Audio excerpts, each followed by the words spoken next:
el evangelio de poder.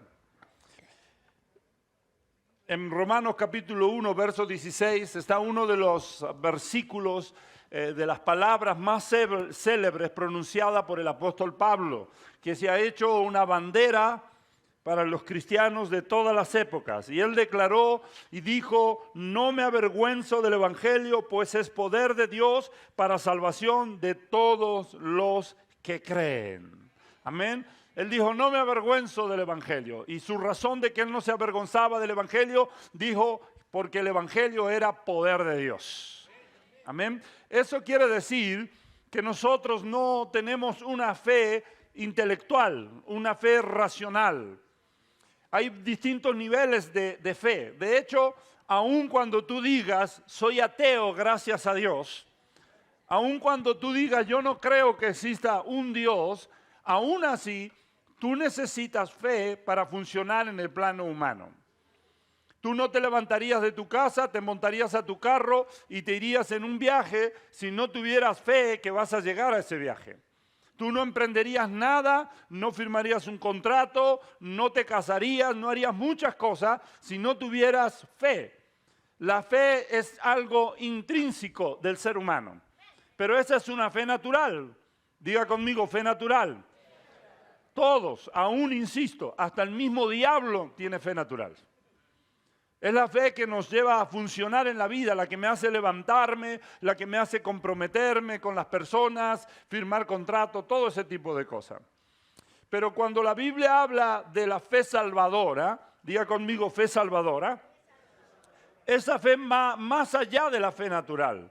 Es una fe que cree que la historia de Jesús es verdad, que cree que Jesús no es un invento de la religión. Es una fe que cree que Jesús no es un mito, es una fe que cree que Jesús no es simplemente un personaje histórico que se le atribuyó ciertas historias que vaya a saber si son ciertas, sino que es una fe que cree Jesús es el Hijo de Dios. Él se encarnó en el vientre virgen de María, nació, vivió como uno de nosotros, fue 100% hombre, sin dejar de ser 100% Dios, murió por mí en la cruz de Calvario, eso es verdad, Él pagó el precio de mi pecado, en sus heridas yo he sido sanado y resucitó al tercer día, sellando mi salvación. Yo creo eso. Y cuando tú crees eso, tú eres salvo. Amén. Y la fe de la que nosotros hablamos es una fe sobrenatural. Diga conmigo, fe sobrenatural.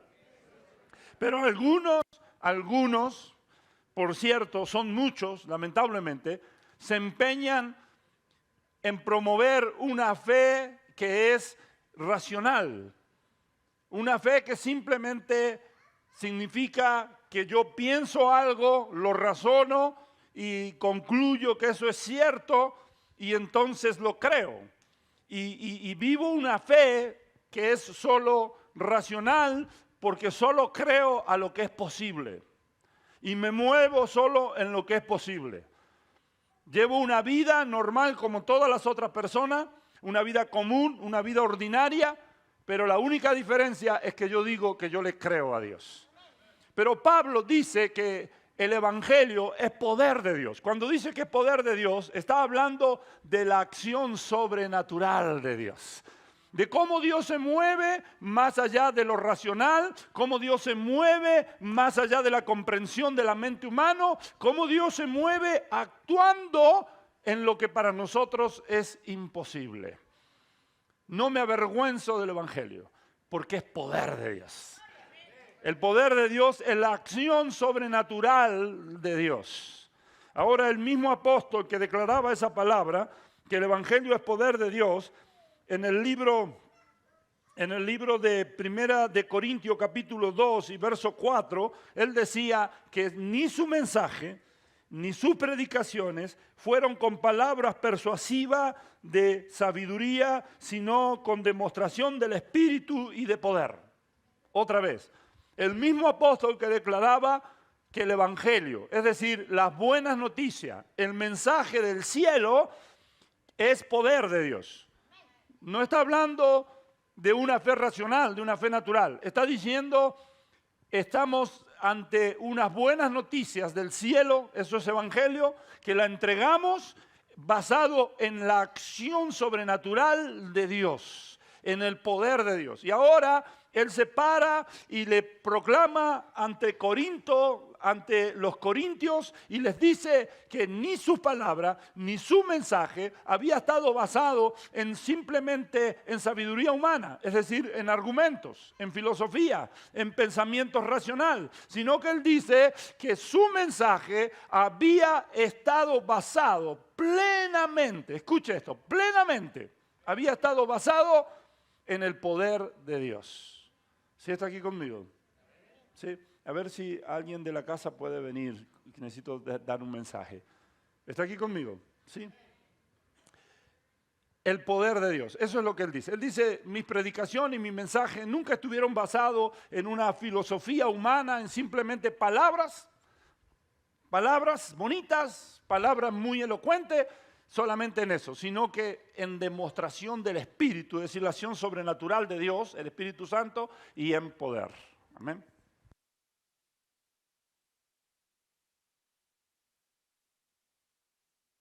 Amigo, en el poder de Dios, basado en el poder de Dios. Y yo quiero animarte esta mañana a que pongas tu corazón a confiar que la acción sobrenatural, el poder de Dios, quiere actuar sobre tu vida en esta mañana. ¿Cuántos dicen amén a eso? Ahora, la Escritura nos habla y nos dice en Romanos capítulo 8, verso 1 y 2, que el poder de Dios se demuestra, primero, número uno, en capacitándonos para vivir una vida de victoria. Lo voy a decir mejor, me desconcentré un poquito. ¿Está aquí conmigo? Número uno, el apóstol Pablo habla y declara, y él dice que el Evangelio de Dios no son simplemente palabras, argumentos, buen mensaje, frases lindas, palabras que mueven las emociones, sino que él dice que el mensaje del Evangelio es el poder de Dios actuando. ¿Y cómo actúa el poder de Dios? Pregúntale al que está al lado, ¿cómo actúa el poder de Dios? ¿Cómo veo el poder de Dios? Hay dos áreas principalmente en las que se ven el poder de Dios. Número uno, el poder de Dios se ve cambiando, transformando vidas. La única manera en que tú y yo podemos vivir una vida cristiana de victoria es en el Espíritu Santo, es por el poder de Dios. Y esto es lo que Pablo declara. A la verdad, dice él, si me ayudan, nos movemos a Romanos capítulo 8, verso 1 y 2. El apóstol Pablo dice, ahora pues, ninguna condenación hay para los que están en Cristo Jesús. Los que no andan conforme a la carne, sino conforme al Espíritu. Porque la ley del Espíritu de vida en Cristo Jesús me ha librado de la ley del pecado y de la muerte. ¿Qué es lo que está diciendo el apóstol Pablo?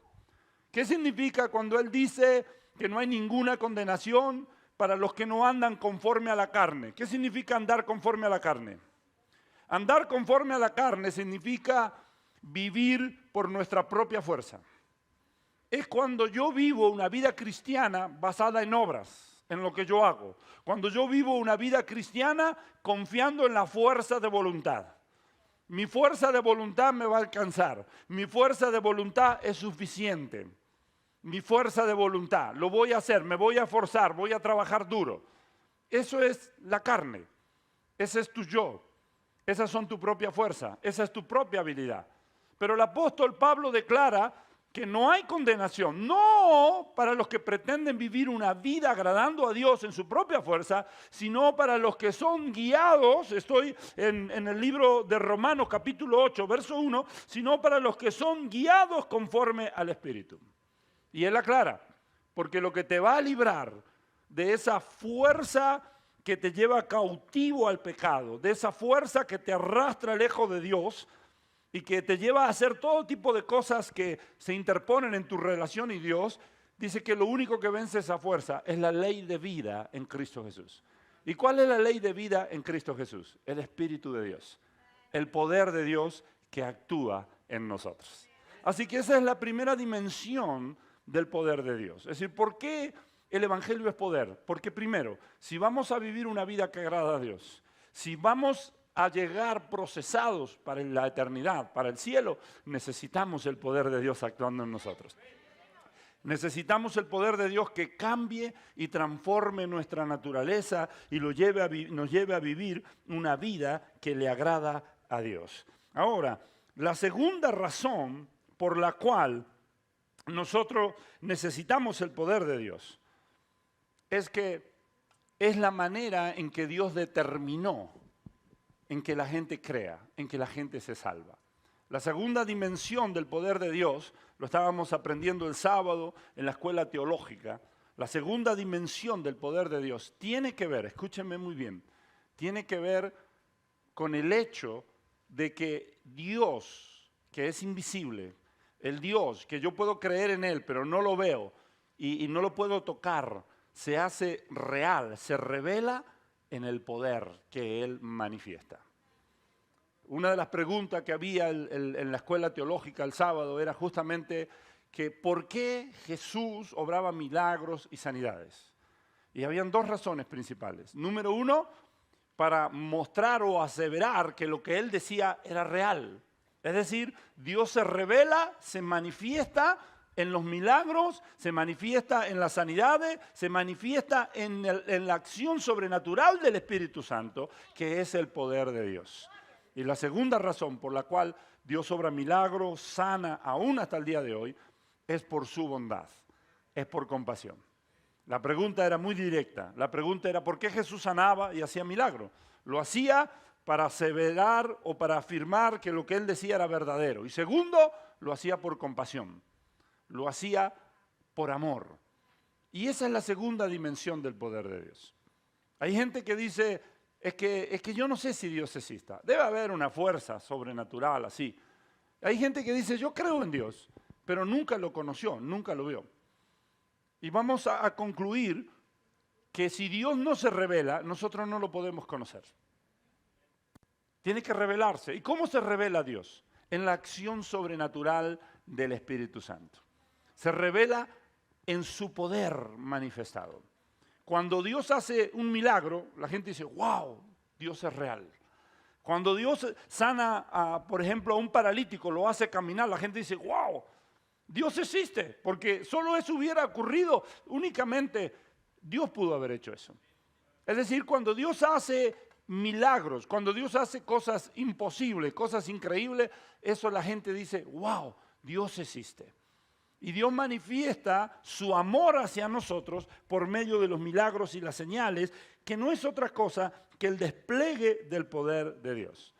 En Hechos capítulo 10, verso 38, la Escritura dice que Dios ungió con el Espíritu Santo y con poder. Note por favor que aclara y dice que la razón por la cual Jesús fue ungido con el Espíritu Santo, dice que fue para que justamente el poder de Dios se manifestara en su vida terrenal aquí con nosotros. Dios ungió con el Espíritu Santo y con poder a Jesús de Nazaret, nuestro Señor. ¿Y por qué lo ungió? Y dice que eso fue la razón por la cual Él anduvo haciendo bienes, es decir, mostrando la bondad de Dios y sanando a los oprimidos por el diablo, porque Dios estaba con Él. Es decir, todo lo que Jesús hacía, lo hacía para que la gente entendiera, Dios existe, Dios es real. Todo lo que Jesús hacía, los milagros, las sanidades, era mostrando el amor de Dios, mostrando la compasión de Dios. En una ocasión, Jesús había ido a una sinagoga y era un día sábado. Y los judíos, hasta el día de hoy, el sábado, el séptimo día de la semana, ellos lo tienen como un día tan santo que no hacen absolutamente nada. A veces me gustaría ser judío por un día. No hacen absolutamente nada. Nada, créame, absolutamente nada. Ese día no cocinan, desde que sale el sol hasta que se pone el sol, ellos no barren la casa, no lavan, tiran barra todo el día. Todo el día. Eso es el sábado. Lo que sí hacen es ir a la sinagoga o van al templo a orar, a adorar. Y Jesús estaba allí y vio que vino una mujer en sábado que estaba encorvada. La mujer era ya una mujer muy grande y ya estaba encorvada, tenía una joroba en la espalda. Y Jesús la ve y dice que él entendió que esa mujer tenía 38 años con esa condición. Imagínense, 38 años donde no podía levantar la cabeza al cielo. Eso habla de una opresión, eso habla de una atadura, es increíble. Imagínense lo difícil que es vivir la vida encorvado. Usted sabe que la gente no es muy linda. Les gusta el bullying. Y nos burlamos y hacemos chistes y decimos cosas despectivas. Y la sociedad se basa mucho en la imagen. Si no te ves muy bien, estás en problemas. Imagínense lo que es crecer encorvado con una joroba en la espalda, ir a la escuela, pasar la adolescencia, la juventud, el tiempo donde la persona se quiere casar, jorobada. Y cuando Jesús la vio, entendió que esa mujer tenía 38 años y tuvo compasión de esa mujer. Y sabe que la miró y le dijo, mujer, enderézate. Y al momento la mujer se enderezó, se desapareció la joroba de la espalda y estaba derecha, erguida y caminaba como una modelo. Si le hubieran puesto un libro sobre la cabeza, ella hubiera caminado por la pasarela y el libro no se hubiera caído. Y sabe que los religiosos los cuestionaron a Jesús. Los cuestionaron. El por qué él hacía un milagro en sábado. Oye Jesús, si vas a hacer un milagro, espérate hasta mañana, ¿no? Hoy es sábado. Y Jesús dijo, ¿quién de ustedes que tiene 100 ovejas, si una se le cae a un pozo, la deja ahogar ahí o aunque sea sábado la rescata? En otras palabras, Jesús le dijo, bolas de hipócritas. Lo que a ustedes les importa, lo que para ustedes es importante, ahí sí rompen el sábado. Pero yo no iba a sanar, dijo Jesús, a esta hija de Dios, hija de Abraham, que había sido atada por el diablo 38 años. Es decir, Jesús estaba haciendo esa sanidad como hacía todas las sanidades y todos los milagros para mostrar la bondad de Dios, para mostrar que a Dios le importamos. Una de las definiciones que he dado sobre milagro, una vez alguien me preguntó, me dice, ¿cómo definiría en sus propias palabras milagro, pastor? Y le dije, milagro es Dios gritándote cuánto te ama y cuánto le importas. Así que el poder de Dios se manifiesta en dos grandes dimensiones. Número uno, capacitándonos para vivir una vida que le agrada a Dios, dándonos una nueva naturaleza y dándonos el poder para vencer las inclinaciones pecaminosas de nuestra vida natural, dándonos poder para vencer en las tentaciones, dándonos poder, capacitándonos para vivir una vida cristiana que le agrada a Dios. Y la segunda dimensión del poder de Dios es que Dios sana para revelarse a la gente. Porque hay gente que no cree directamente que existe un Dios, pero cuando ve el poder de Dios desplegado, entonces dice, wow, realmente existe Dios. Cuando la gente ve el poder de Dios manifestado en sanidades y en milagros, mucha gente dice, wow, yo no sabía que le importaba a Dios. Y hoy me doy cuenta que para Dios soy importante. Es por eso que leemos Hechos 10:38, Dios ungió con el Espíritu Santo y con poder a Jesús de Nazaret. Y él anduvo haciendo bienes, sanando a los oprimidos del diablo, porque Dios estaba con él. ¿Sí está aquí conmigo? Ahora, en Lucas capítulo 11 y verso 20, nos dice que la obra sobrenatural del Espíritu Santo es el poder de Dios, justamente. Y que la obra sobrenatural del Espíritu Santo es lo que consistía en ese mover sobrenatural en la vida de Jesús. Jesús nunca se movió, ni él habló de Dios de una manera natural, de una manera racional. Lo hizo de manera sobrenatural. ¿Qué es lo que llamaba la atención de la vida de Jesús? Era la acción sobrenatural del Espíritu Santo, obrando. Era el poder de Dios desplegado. En una ocasión lo cuestionan a Jesús el cómo es que él liberaba a los endemoniados. ¿Cómo es que él liberaba a los endemoniados? Y de hecho, no solo lo cuestionaron, sino que lo acusaron de que Jesús echaba fuera a los demonios por Belcebú, príncipe de los demonios. Belcebú es otro nombre de Satanás. Y le dijeron, por el poder del demonio, tú echas fuera a los demonios. Y Jesús se rió y Jesús dijo, eso no tiene ningún sentido. Y les explicó con qué poder él echaba fuera a los demonios, que era el mismo poder con el que él hacía todas las cosas. Y Jesús dijo en Lucas 11:20, pero si yo por el dedo de Dios echo fuera a los demonios, entonces el reino de Dios ha llegado a ustedes. El dedo de Dios es la acción sobrenatural del Espíritu Santo. Es el mover sobrenatural del Espíritu Santo. El mismo versículo, si lo leemos de la Nueva Versión Internacional, se lo van a poner ahí en la pantalla, dice, pero si expulso los demonios con el poder de Dios. Note que Reina o la Nueva Biblia de las Américas, igual que Reina Valera 1960, dice, si expulso los demonios con el dedo de Dios. Jesús está citando un versículo que fue mencionado en el libro de Éxodo cuando Dios trajo las plagas sobre Israel. Diciendo que todas esas señales que Dios hizo en Egipto, que eso era por el dedo de Dios. Y Jesús está citando ese versículo, pero él en realidad lo que está diciendo es como dice Nueva Versión Internacional. Yo expulso a los demonios por el poder de Dios. Y cuando eso hago, eso significa que el reino de Dios ha descendido a vosotros. Entonces, escucha bien esto. ¿Qué es el reino de Dios? El reino de Dios son varias cosas. Yo te voy a decir dos cosas principales, muy fáciles de que tú puedas comprenderlas. ¿Qué es el reino de Dios? Número uno, el reino de Dios es la acción sobrenatural del Espíritu Santo. Es decir, donde el Espíritu Santo se mueve, ahí está el reino de Dios. El reino de Dios es donde Dios reina. El reino de Dios está en tu vida. Si tú has entregado tu vida a Cristo Jesús, Dios está reinando en tu vida. Si tú has entregado tu casa a Dios, el reino de Dios está en tu casa.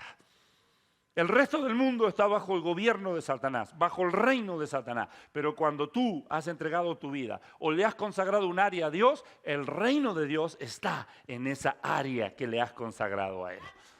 Entonces Jesús dice que todo lo que Él hacía era por el poder de Dios.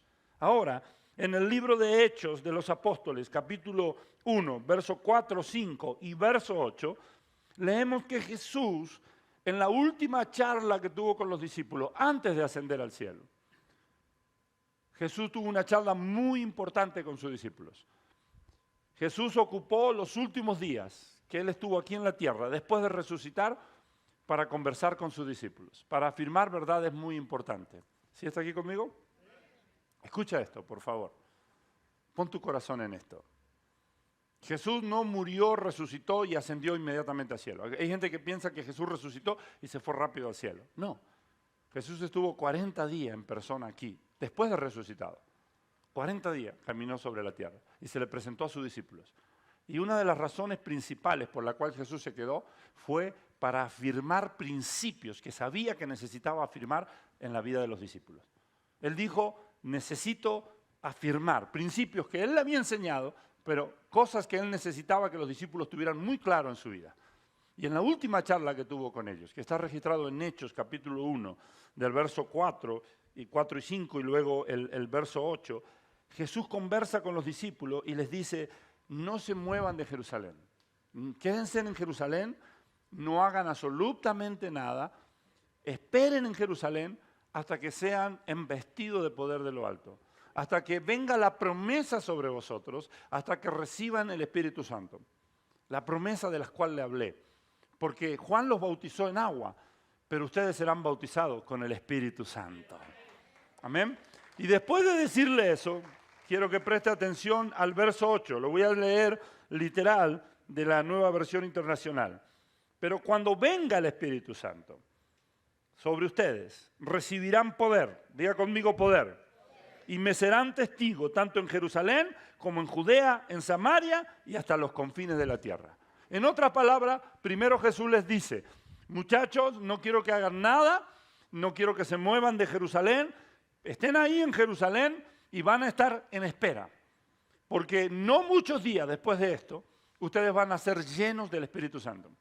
van a recibir el bautismo. La palabra bautismo significa sumergido completamente.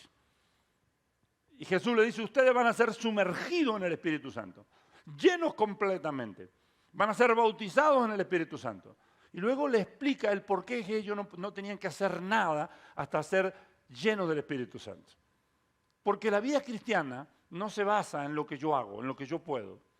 Hay gente que dice, pastor, me lo dicen muy seguido. Hay gente que me dice, pastor, yo quisiera seguir a Dios, pero no puedo.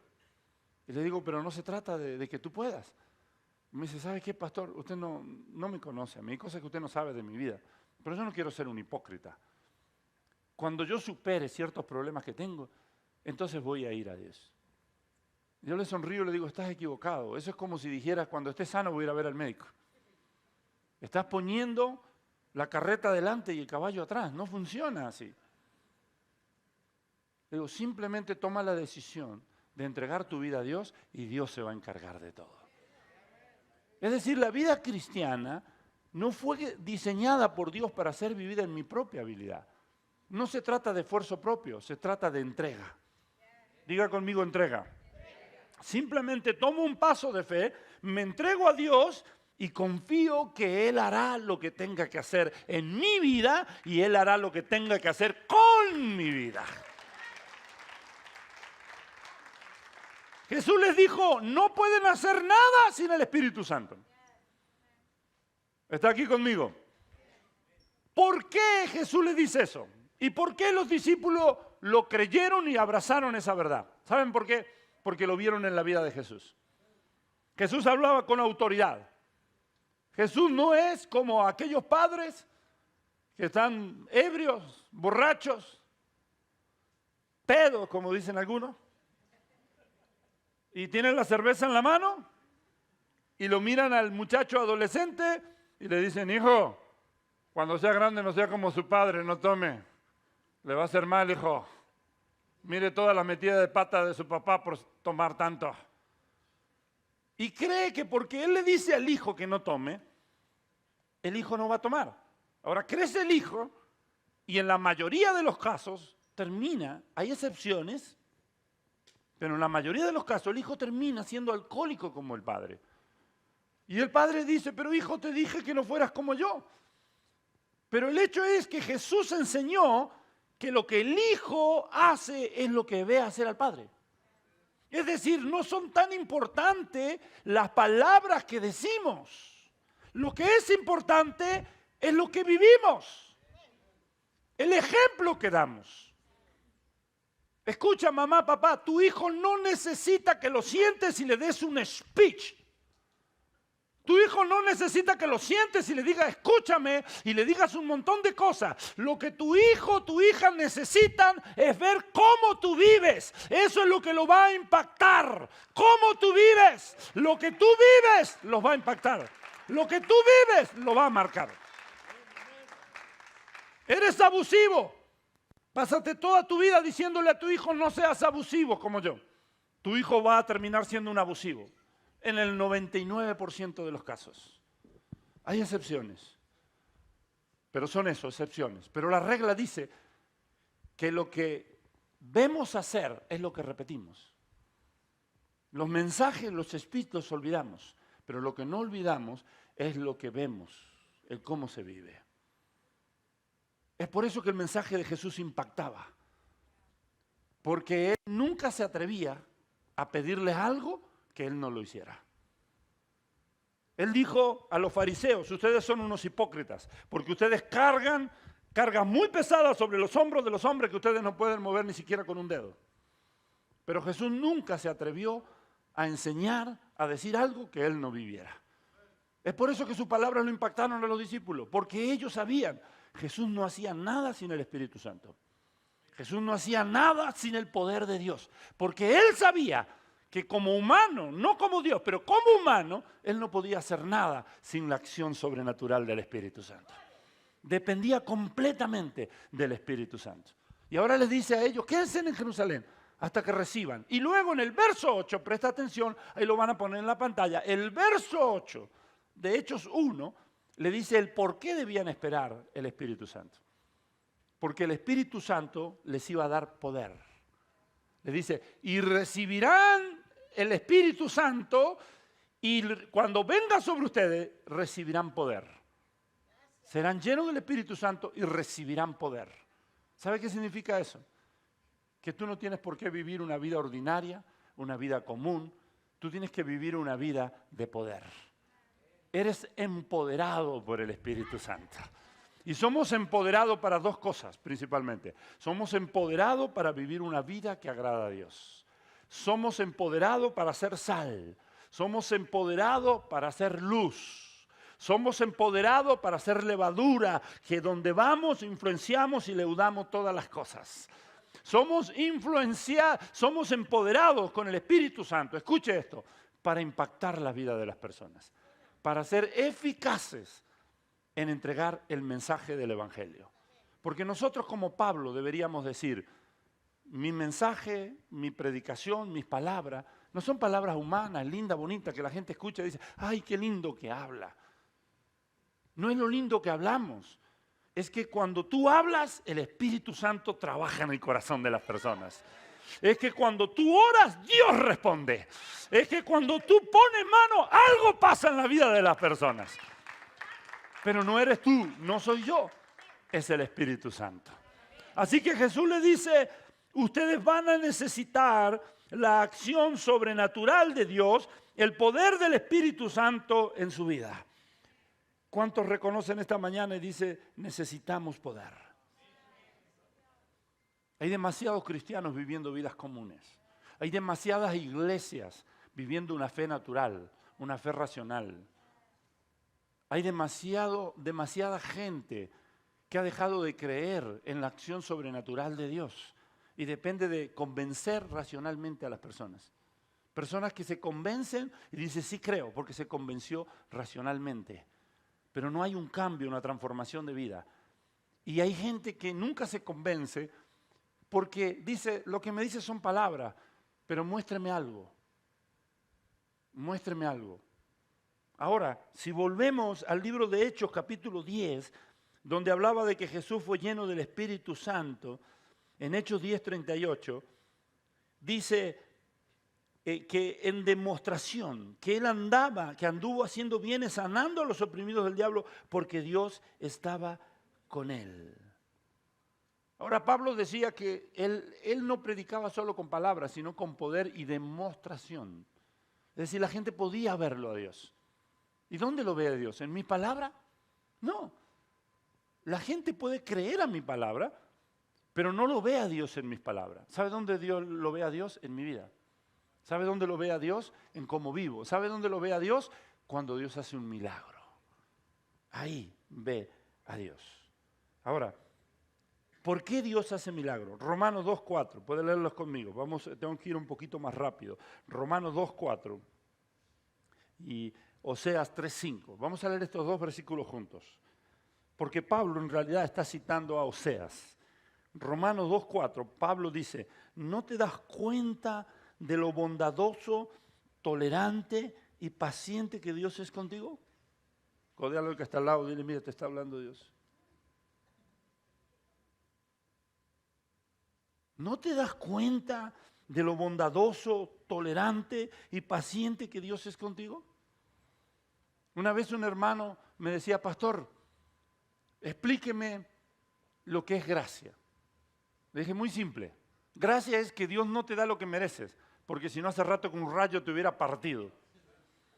Gracia es que Dios te da lo que tú necesitas, no lo que mereces. ¿No te das cuenta de lo bondadoso, tolerante y paciente que Dios es contigo? Wow. A veces a nosotros se nos termina la paciencia.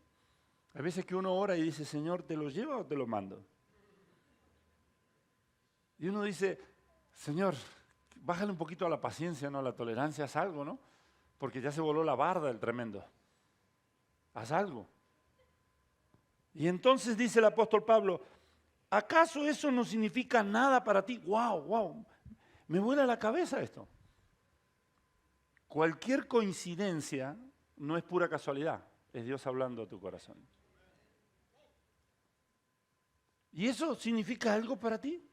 la paciencia, la bondad de Dios, ¿significa algo para ti?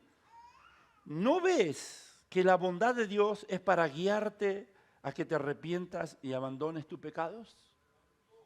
Es decir, ¿qué es lo que nos lleva a arrepentirnos? ¿Sabe qué significa arrepentimiento? Un giro en U. Arrepentimiento significa, estoy caminando de espalda a Dios, giro y comienzo a caminar hacia Dios. Arrepentimiento significa, cambio mi mente, pienso diferente. Señor, tú tienes la razón, yo no tengo la razón. Arrepentimiento, pesar por el pecado, pesar por vivir una vida jugando a ser Dios. Y dice que lo que nos guía al arrepentimiento, ¿qué es? Es la bondad de Dios. Mire la última pregunta de Pablo. ¿No ves que la bondad de Dios es para guiarte a que te arrepientas y abandones tu pecado? Es decir, ¿qué es lo que hace que la gente se arrepiente? Es tu juicio. Es tu juicio. Es que tú le tiras todas sus fallas en la cara. Eso no hace que la gente se arrepienta. Hace que te odien. Había un hermano que él pensaba que él estaba viviendo el vituperio de Cristo, porque la gente no lo quería. Era más odiado que Donald Trump entre los hispanos y los inmigrantes. Y el hermano decía, el vituperio de Cristo, hermano.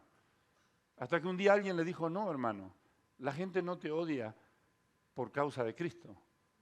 Te odia porque tú has entendido mal el cómo amar a la gente y el cómo llevar a la gente a Dios.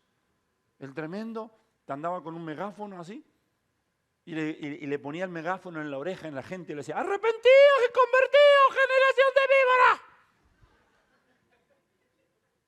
Eso no convence a la gente. Que le refriegues lo mal que está. Oye, la gente ya sabe que está mal. El que está en pecado sabe, se hace el distraído tal vez. Se hace como aquel que le pregunta a la mamá y le dice, ¿quién se comió el pastel de mora? Y dice, yo no, y tiene los dientes todos morados. Se puede hacer el distraído, pero el que está en pecado, el que lleva una vida contraria a Dios sabe. Cada uno de nosotros conocemos de la pata que cojeamos. No necesitamos que nos refrieguen nuestro pecado en la cara. Lo que necesitamos es que nos muestren que Dios es real. Y Pablo dice, lo que te guía al arrepentimiento es la bondad de Dios. Mire lo que dice Osea. Osea había profetizado sobre esto. Osea había profetizado de nuestro tiempo. Diga conmigo, Osea habló de mi tiempo. Osea habló de estos días que estamos viviendo, de los últimos días. Y él dice, la segunda parte del versículo, después del primer punto, Oseas dice, Oseas 3:5, en los últimos días acudirán con temor reverente al Señor y a sus bondades. Lo que va a convencer a la gente es la bondad de Dios. Cuando Dios te sana, es por su bondad, no tiene por qué hacerlo. Es por bondad, es por compasión.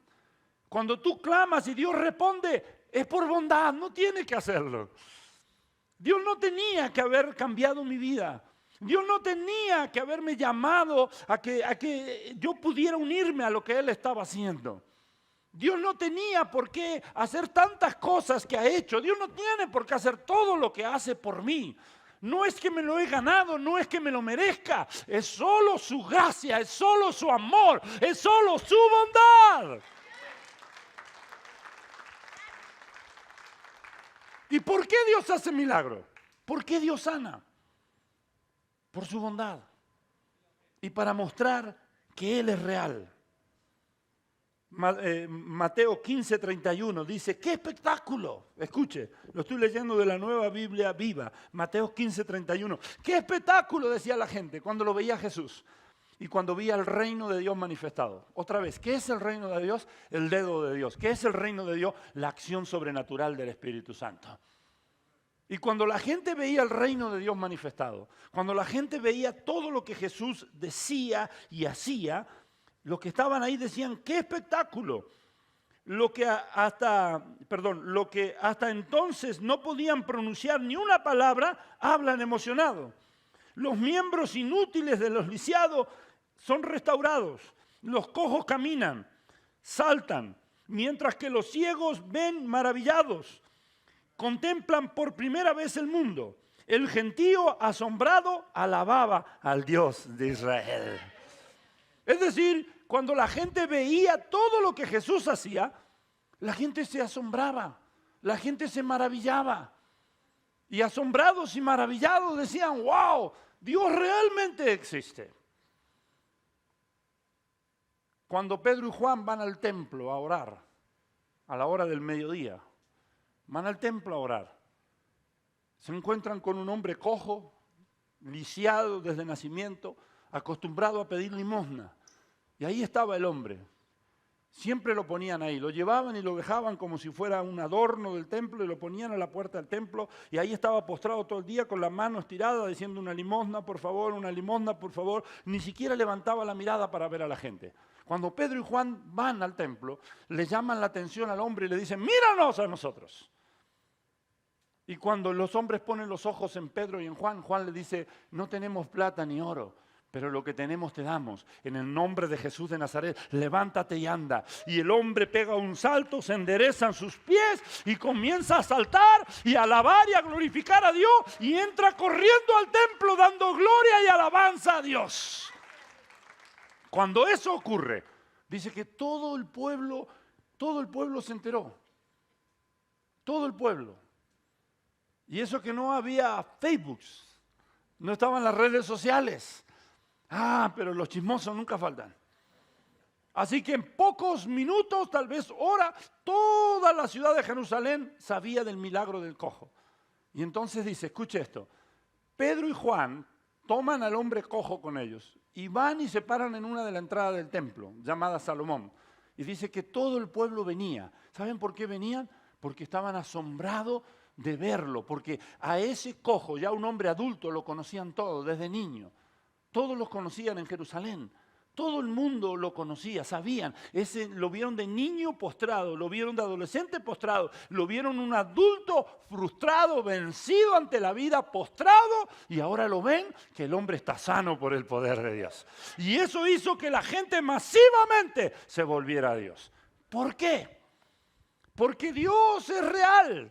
Pero hay mucha gente que no lo puede creer en Él, porque no lo ve, porque no puede de ninguna manera tocarlo o saber que Dios es real. Hay gente que dice, bueno, hay algún poder tiene que haber. Hay gente que dice, bueno, sé que Dios existe. Hay algunos que creen en Dios por la religión.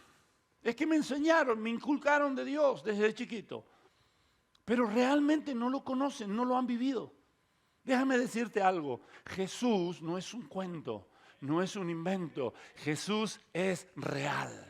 Déjame decirte algo, Dios no es una fuerza así perdida en el universo, Dios es real y Él quiere que tú lo conozcas. Y una de las maneras en que tú lo conoces a Dios es cuando Él te muestra su amor, cuando Él te muestra su bondad. En el libro de Lucas capítulo 5, del verso 1 al verso 9, encontramos la historia de cuando Jesús se acerca a la orilla del mar de Galilea y viene un gentío hacia Jesús. Y Jesús le pide a Pedro y le dice, Pedro, préstame tu barca. Y Jesús se sube a la barca de Pedro, le pide que la mueva un poquito hacia adentro del lago de Nazaret y le empieza a hablar a la gente. Lo que Jesús está haciendo son dos cosas. Primero, quiere darle un mensaje a Pedro. Pedro, tú eres útil en las manos de Dios. Tu vida cuenta para algo. Y segundo, Jesús quiere usar el lago como un amplificador, una bocina natural para alcanzar con el mensaje de Dios a toda la gente. Y después de que le habla a la gente, Jesús le dice a Pedro, Pedro, quiero que vayas a alta mar y tires las redes a mano derecha para pescar. Y Pedro va hacia alta mar. Después que Jesús tuvo que convencerlo, pero fue. Y cuando va a alta mar, Pedro tira las redes a mano derecha como Jesús le dijo. Y ocurre un milagro. Porque Pedro había pescado en ese mismo lugar toda la noche, siendo un pescador experto, y no había cosechado ningún pez, no había pescado ningún pez. Óigame a mí, los peces no se cosechan, se pescan. Pedro no había pescado ni una mojarrita. Cuando Jesús lo encontró, estaba lavando redes vacías. Y era un hombre experto en el mar. Pero cada vez que tú escuches la voz de Dios y creas a lo que Dios te dice y actúes en fe en base de quién es Dios y en lo que Dios hace, siempre vas a ver la mano de Dios. Siempre la vas a ver.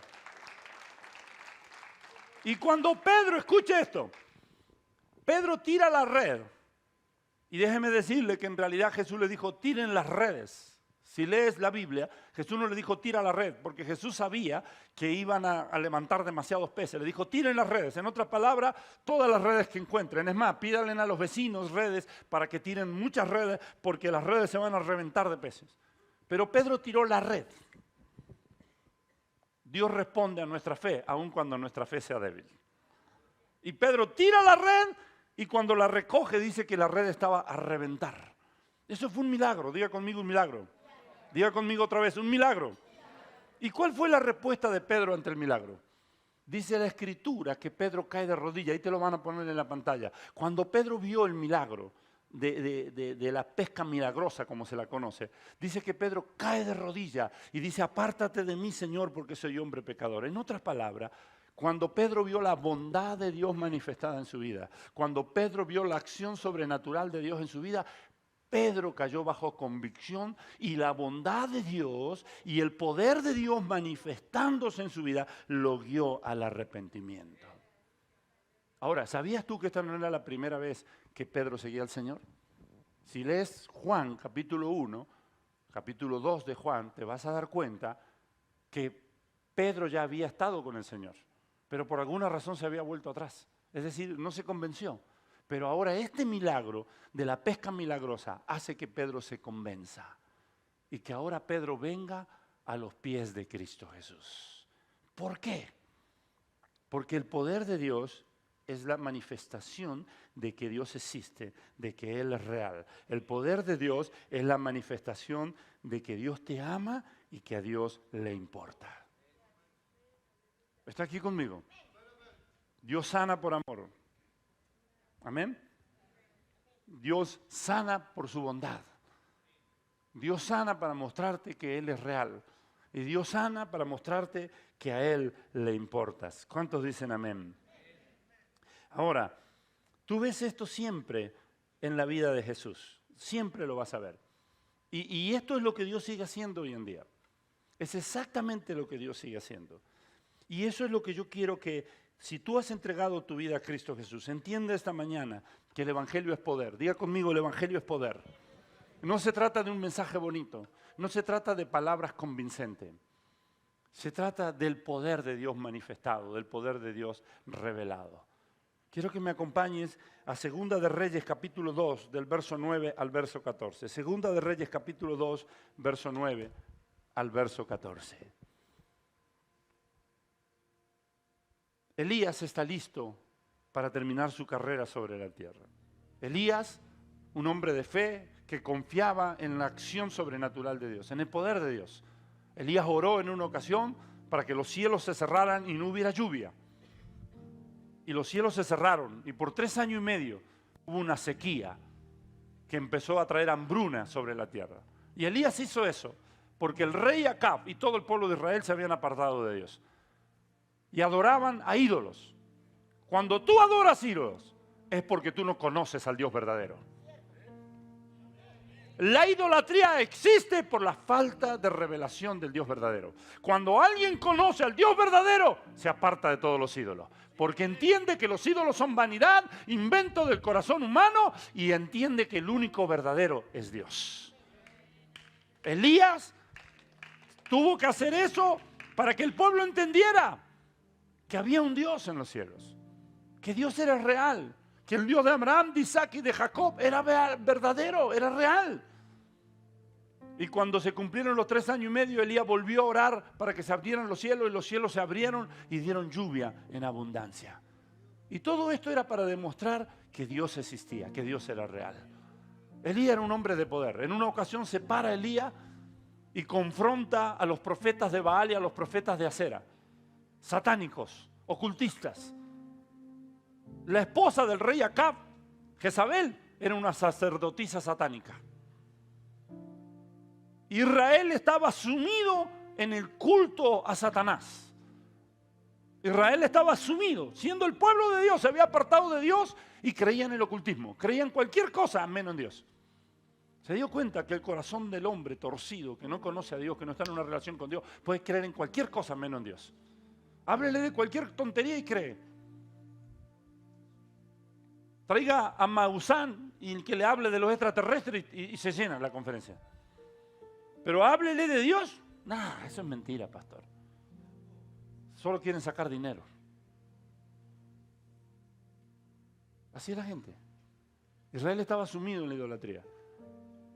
Elías confrontó al pueblo de Israel y dijo al rey Acab: convoque a todo el pueblo, llame a una conferencia, todo el pueblo que venga, haga una convocatoria nacional. Y dijo el profeta Elías al rey Acab: traiga a todas esas bolas de lúcer que tiene usted, llamados profetas de Baal, profetas de Acera, que vengan ellos y hagamos un altar y vamos a hacer un duelo aquí. Vamos a batirlo en duelo. Yo voy a convocar a mi Dios, al Dios de Israel, al único Dios verdadero. Y ellos van a clamar a su Dios, a Baal. Y el Dios que responda con fuego, ese es el Dios verdadero. Vamos a edificar un altar, vamos a poner leña sobre el altar, vamos a poner el animal sobre el altar, pero no vamos a encender el fuego. El Dios que sea verdadero va a encender el fuego. Y así lo hizo el rey Acab. Convocó a todo Israel y trajo a los profetas de Baal y a los profetas de Acera, que eran más de 800. Los profetas de Baal solo eran 400. Y cuando llegaron, edificaron el altar. Y cuando estaba todo el pueblo ahí esperando, Elías dijo: primero las damas, empiecen ustedes, muchachos. Y les dio el privilegio a los profetas de Baal. Y dice que ellos estuvieron desde la mañana hasta el atardecer, gritando, hacían sus danzas, se cortaban, se sangraban, hacían tontería y media, y Elías se burlaba de ellos. Elías sabía que Baal no iba a responder, porque Baal no era ningún Dios verdadero, era un invento de sus corazones y de su mente, era simplemente una manifestación de Satanás. Pero Satanás se manifiesta hasta que Dios lo deja. Hello, ¿está aquí conmigo? El poder de Dios no deja manifestar a Satanás. Cuando Cristo entra por esa puerta, el diablo sale por la otra.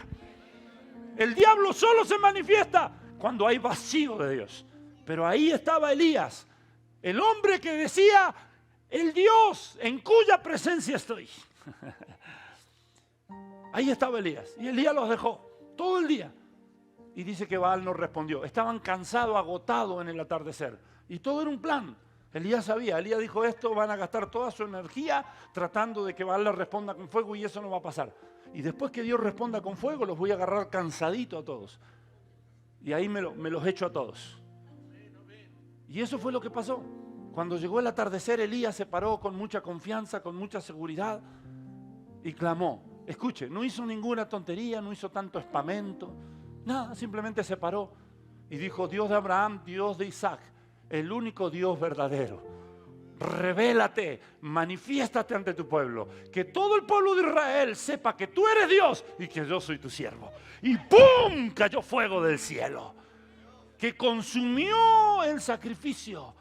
Y todo, incluso los mismos profetas de Baal estaban atontados por lo que había pasado. Ese era Elías, ese era Elías. Pero llega el día de su partida.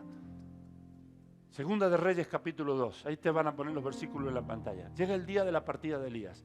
Y cuando Elías está a punto de partir, entonces Elías tiene un ayudante, tiene un hombre a quien él lo ha estado discipulando, tiene a alguien a quien él lo ha mentoreado, porque Elías sabe: mi carrera puede terminar aquí en la tierra, pero la obra de Dios continúa. Y alguien tiene que tomar la posta, alguien tiene que tomar el liderazgo. Así que Elías tenía la orden de Dios de preparar a Eliseo. Eliseo era el escudero, Eliseo era el ayudante, Eliseo era el hombre que se había parado al lado de Elías. Y Elías sale en un paseo y le dice a Eliseo: Eliseo, sabes que Dios me va a llevar, ¿verdad? Eliseo dice: ya lo sé, no tienes que refregármelo en la cara. Era muy duro para Eliseo saber que Elías iba a ser llevado al cielo. Nadie sabía cómo, nadie sabía si le iba a dar un ataque cardíaco, Elías iba a caer ahí muerto, no sabía qué iba a pasar, si alguna suegra furiosa lo iba a matar, nadie sabía qué le iba a pasar a Elías. Lo único que sabían es que Dios se lo iba a llevar. Y Elías le dice: ya sé, no me lo digas, no metas el dedo en la llaga. no toques la herida y la hagas sangrar más. Y entonces Elías le dice a Eliseo, Eliseo, antes que Dios me lleve, pide lo que quieras y te lo daré. ¿Y sabe qué estaba en el corazón de Eliseo? En el corazón de Eliseo estaba, puede que Elías ya no esté acá, pero todavía no necesitamos a Dios. Y Eliseo era el instrumento, el vaso que Dios usaba. Y Elías dijo, la obra tiene que continuar. La gente sigue necesitando a Dios aunque no esté Elías. Y pudiera haber perdido muchas cosas. Mire, pudiera haber pedido oro, pudiera haber pedido fama, riqueza, poder. Si Eliseo, no sé, en un rato de arrebatamiento pudiera haber pedido la ciudadanía argentina, no sé. Cualquier cosa. Y se le hubiera dado. Pero ¿sabe qué pidió? Le dijo, quiero la doble unción que está sobre ti, Elías. La doble, escuche. La doble unción que está sobre ti, Elías. ¿Por qué Eliseo pide la doble unción que está sobre Elías? ¿Por qué? Porque Eliseo dijo, todo lo que hizo Elías, como todo lo que hizo Jesús, no fue porque él es el más machín de toda Tierra Santa. Lo que hizo Elías era el poder de Dios actuando en él. La doble unción está diciendo, yo necesito el doble de poder que tú tienes. Yo necesito la doble acción del Espíritu Santo que tú tienes, Elías. Porque tú, si eres Elías y lo necesitaste, yo necesito el doble.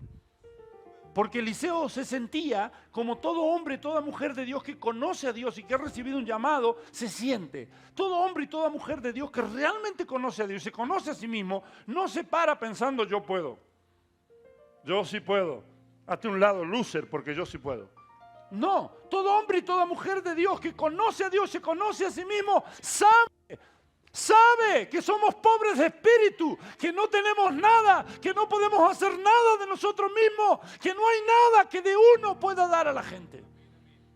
Solo somos vasos, instrumentos de Dios. Entonces Eliseo le dice a Elías, Elías, si yo voy a hacer algo en la obra de Dios, si yo tengo que tomar tu lugar, si yo tengo que tomar el vacío de liderazgo que tú dejas, Elías, Eliseo dice, yo necesito el doble del poder de Dios trabajando sobre mi vida. Necesito la doble porción de la unción que está sobre ti. Y Elías le dice, has pedido cosa difícil. En otras palabras, lo que le está diciendo en el hebreo original, le está diciendo, yo no puedo otorgarte eso. Eso solo Dios te lo puede otorgar. Pero le dice Elías a Eliseo, yo le voy a traducir las palabras de Elías. ¿Sabe qué le está diciendo Elías a Eliseo? Voy a orar a Dios por ti. Y le voy a decir, le voy a traducir a Dios o le voy a transmitir a Dios tu petición. Y entonces Elías le dice algo a Eliseo. Si me ves cuando Dios me arrebate al cielo. Es decir, Elías ya sabía que iban a venir ángeles por él y se lo iban a llevar vivo sin ver muerte. Y Elías le dice a Eliseo, si me ves cuando vienen por mí y me llevan al cielo, entonces eso es señal de que Dios ha concedido tu petición. Y van caminando Elías y Eliseo y de repente vienen ángeles en carros celestiales. Dice la escritura carro de fuego, pero eso es porque el que está escribiendo ve algo que él no puede describir. No sé, tal vez era un auto eléctrico, yo no lo sé. No sé qué era, tal vez era un platillo volador. Dice carro de fuego, no significa eso que eran caballos alados y que el carro realmente era de fuego. No, simplemente está diciendo que vieron algo, una bola así sobrenatural, ángeles que vinieron y ¡boom! Lo levantan Elías. Y cuando Eliseo lo ve, Eliseo clama y dice, Elí, Elí, Padre de Israel, carros de Israel y su gente de a caballo, Padre mío, gente de Israel, gente a caballo. Lo que está gritando Elías es, Dios, te llevas a la fuerza más poderosa de Israel. Este hombre representa el poder de Israel, es más poderoso que todo el ejército de Israel, te lo está llevando. Y en eso Eliseo ve que del cielo viene cayendo, flameando así en el aire, el manto de Elías. Se sacude las lágrimas. Toma un momento para pasar la emoción de verlo a su Señor que es arrebatado al cielo y camina hacia el manto Eliseo. Imagínense, el manto viene cayendo así. Y cuando el manto viene cayendo, Eliseo camina hacia el manto. Y están la compañía de profetas, la escuela de profetas que tenía Elías y que ahora la va a dirigir Eliseo, están ahí observando Hay cientos de personas observando. Y Eliseo corre, toma el manto, levanta el manto y lo agarra como si lo fuera a usar como para golpear algo. Lo agarra al manto y camina hacia el río Jordán. Y era el momento donde Elías le había dado una promesa a Eliseo y Eliseo quiere saber si esa promesa se hizo real en su vida. Él sabe, ya se fue Elías y yo tengo que tomar el liderazgo, pero él sabe que el evangelio es poder. Él sabe que el mensaje de Dios no puede ser comunicado en palabras vacías solamente, sino que el evangelio, es decir, el mensaje de Dios tiene que ser entregado con la acción sobrenatural del Espíritu Santo. Y camina hacia el Jordán y toma el manto de Elías y Eliseo golpea con el manto las aguas. Y cuando golpea con el manto las aguas del Jordán se dividen a ambos lados y queda el Jordán seco para que Eliseo pase por el Jordán en seco. Y todos quedaron así, mire, sorprendidos, así como... Eliseo sabía, Dios me concedió la petición. El poder de Dios va a respaldar mi ministerio. Él lo sabe. ¿Sabe por qué mucha gente no les gusta el poder de Dios? ¿Sabe por qué muchos prefieren un evangelio natural? ¿Sabe por qué muchos prefieren una fe racional?